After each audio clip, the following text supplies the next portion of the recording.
everybody, we are here in Tombstone, Arizona, and we're heading west, so we thought we'd stop in Tombstone here and check out the little mine tour, the Good Enough Mine.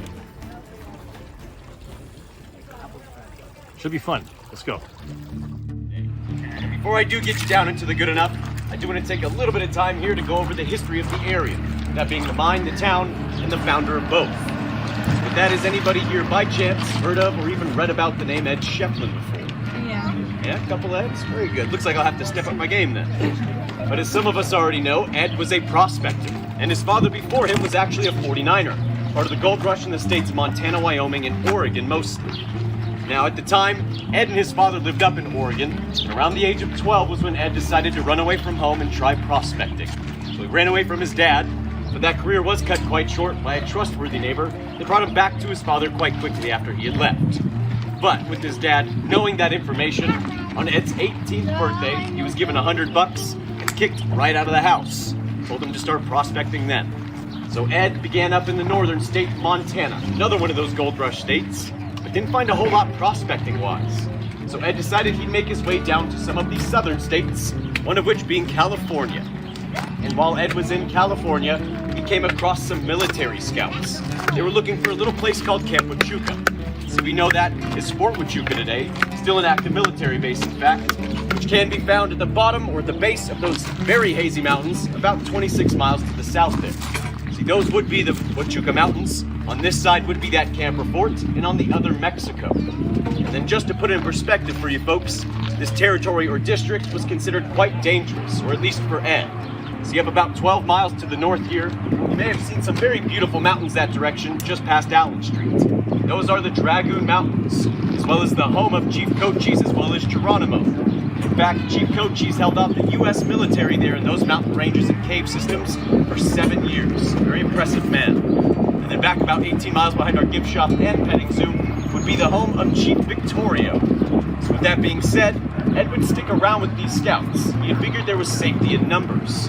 But in doing so, a little later on, he realized he did not work well with them.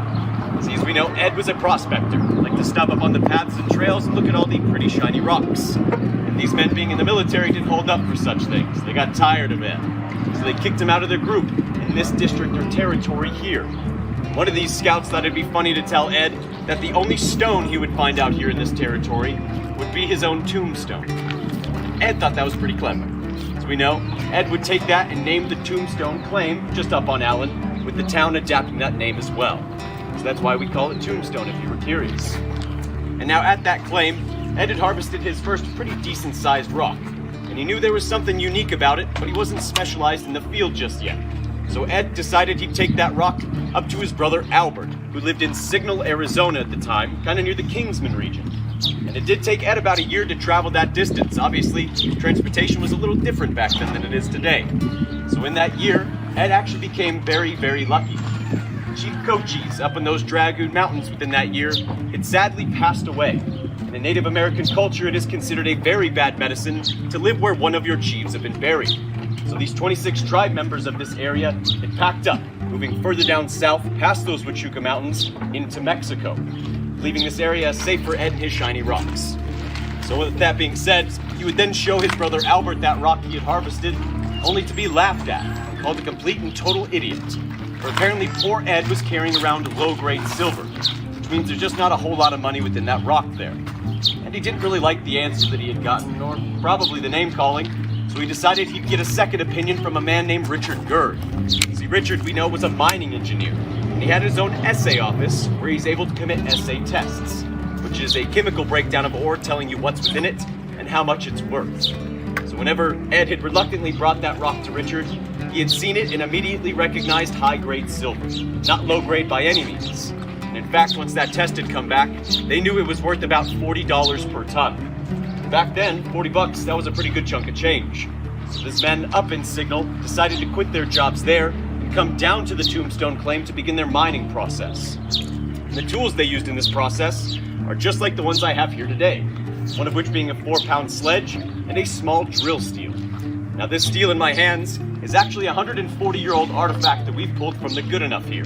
So you can can tell just by the head end, it's nearly non-existent from damage and use over time. So I will not be using this on my demonstration today. That's why I have this modernized competition drill steel.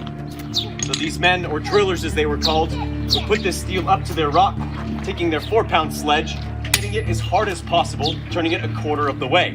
And they would do this a total of 10 hours a day or night underground. And as you can tell, probably a little loud down there. But also from this name, these men were called drillers. And there was about 20 of them working down in the mine at once, along with a grand total of 50 men down there on a 10-hour shift. So kicking off with 20 of these drillers, the next 10 of these 50 were called supervisors. And they were in charge of packing these drill steel holes full of blasting powder and blasting caps, and then setting them off. And the last 20 of these 50 are what I personally consider the unlucky lot.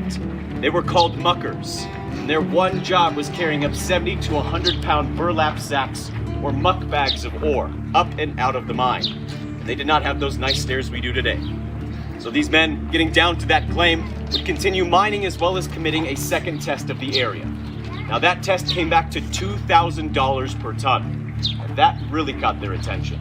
So to continue mining that precious silver ore, they would soon realize they'd run out, only 6 feet underground. Not much of a mine, more of a hole, so these guys started to panic naturally. But not Ed. See, he was known as the positive prospector throughout history, and he claimed he would find more silver in this district here. And he did just that, right down the hill at his good enough mine.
This is the first time I've been to a mine that had stairs.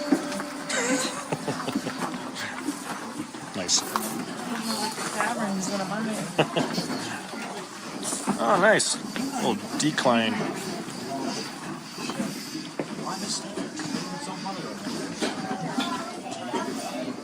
Little compressor pipe right there leading off to the other stope, so up that direction. Going down a decline here with some nice stairs and rails. They got it really lit up in here. That's really cool.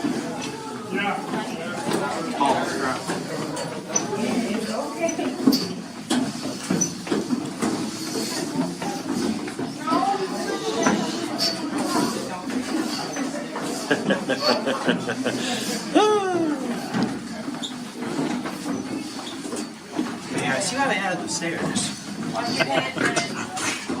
Thanks, Mom. Man, I'm glad we have the helmet on. Oh. Some filled stopes here. Timbers. Should have brought all my lights. They got it pretty well lit up in here though. It's a nice stoke chamber here.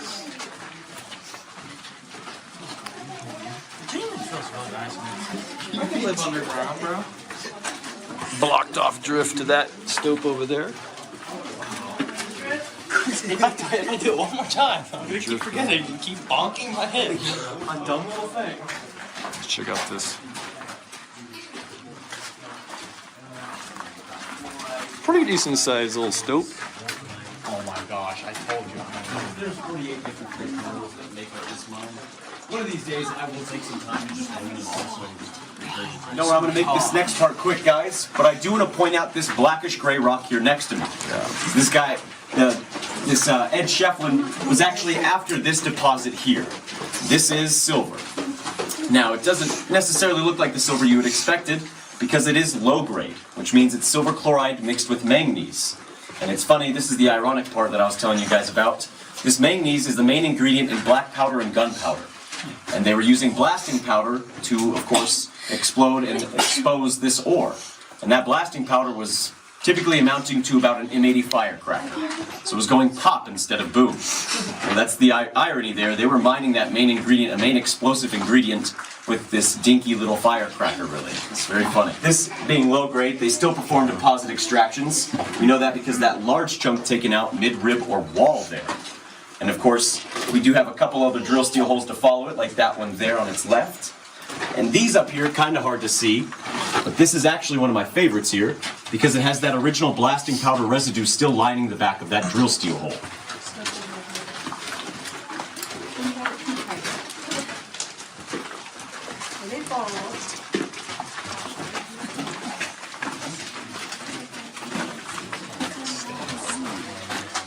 A little bit of copper staining there. A little bit. Yeah, a lot of gobbing in here. That's cool.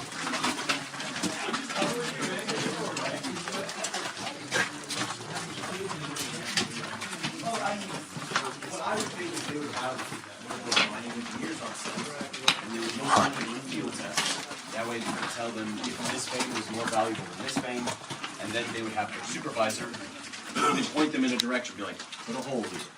And they would give the entire area started out as a large fissure, which if you're unaware is a crack in the Earth's crust or a rock in a mine created over time by 2 to 3 points of major pressure. Now in this instance, in this valley here, or stope, we know that this was water pressure. Also giving us these erodive orange-red lines throughout this strata rock or sedimentary rock here on the high ground. That's what those orange-red lines throughout that rock is from. And then we also do like pointing out these boards jammed up in this small fissure here. These boards we refer to as 1800 seismographs. And not because they've been here from the 1800s, I saw that panicked look. These are just a tool system that we've adapted from that time frame. So a seismograph, if you are unaware, is a tool used to measure the Earth's movement, or in our case, the rock above our head in a mine. So if these boards, on the morning inspection of a supervisor, had dislodged, swiveled, or swayed in any way, they would shut down this entire stope of the mine, hoping to make it safe for the next production line of miners. Which, I'm not sure how they do that. I'm no supervisor, I'm a tour guide. Nicholas, howdy. If these boards are jammed or falling out whenever I get down here, we're getting the heck out. And don't try to push me over, because I know where the light switches are at. Just kidding, guys. I'm in charge of getting at least 85% of you back up. I'm flipping out my main lights just to show you the light source these miners had to work with. So if you guys do need to find a seat on the bench, you're more than welcome. Those of you standing, make sure you got a good grip on the ground. Lights out. In 3, 2, and 1. I had to make sure you're okay. Well, as you guys can barely see now, that's cheating. I'm just kidding, you're fine with that. But as you guys can see, this candlelight really doesn't stretch out very far. In fact, they were at the beginning of their 10-hour shift, they were given 3 of these 2-hour candles. And you might have been picking up on a small math problem there already. You're left with 4 hours of moments even darker than this, which I will be getting to. But first I like pointing out that oval eyeball shape there above our heads. That is in fact all the work one miner was getting done in a 10-hour shift. Now that was because of his lack of light source and the tools he was given at the beginning of his shift. That 4-pound sledge and small drill steel. Now, as the workload for a driller, he was in charge of putting 22 drill steel holes in an area that big I had just showed you. And obviously that process was going to take a little longer than what his candle would have light for. So in order to preserve that light, he would of course have his candle set up next to him in about an area like this. He'd put his steel up to the rock wall or the rib and drill in till his hand had met that wall, and then he would blow out his candle. And then he would take his steel out of the wall and continue drilling inwards. But anyway, these guys, as you can tell, weren't getting a whole lot done with that method of mining. So you can see just a little divot there. So eventually these supervisors and miners utilize a new method of mining. It's called double jacking. It involves 2 miners combining their 3 candles each, giving them 6. 12 hours of light for a 10-hour shift, as well as a 40-pound drill bar and an 8-pound sledgehammer. Because they can't make it too easy on you, right? So the guy in charge of this bar would typically have it positioned right about here above his head. while his buddy with the sledgehammer smacked that button end there. So you can already see that's pretty close to my face. So you're not going to like this next part. These guys, as you can tell, were working in quite dark conditions, and you can imagine it was probably quite loud, all the tinging and banging on rocks and metal. So you couldn't verbally tell your partner you were tired of holding this bar. So the way they found around that would make the end piece here reflective, and that would allow that candlelight to consistently bounce off of it throughout their shift. So that the guy with the sledgehammer could see what he was swinging at, or if you got tired of holding the bar, you had popped it down on your shoulder, took your free hand, and turned out that light. Just like that.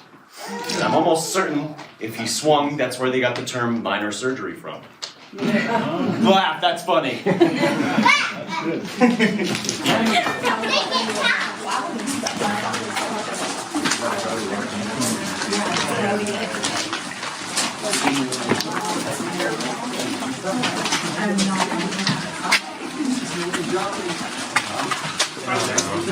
Things again.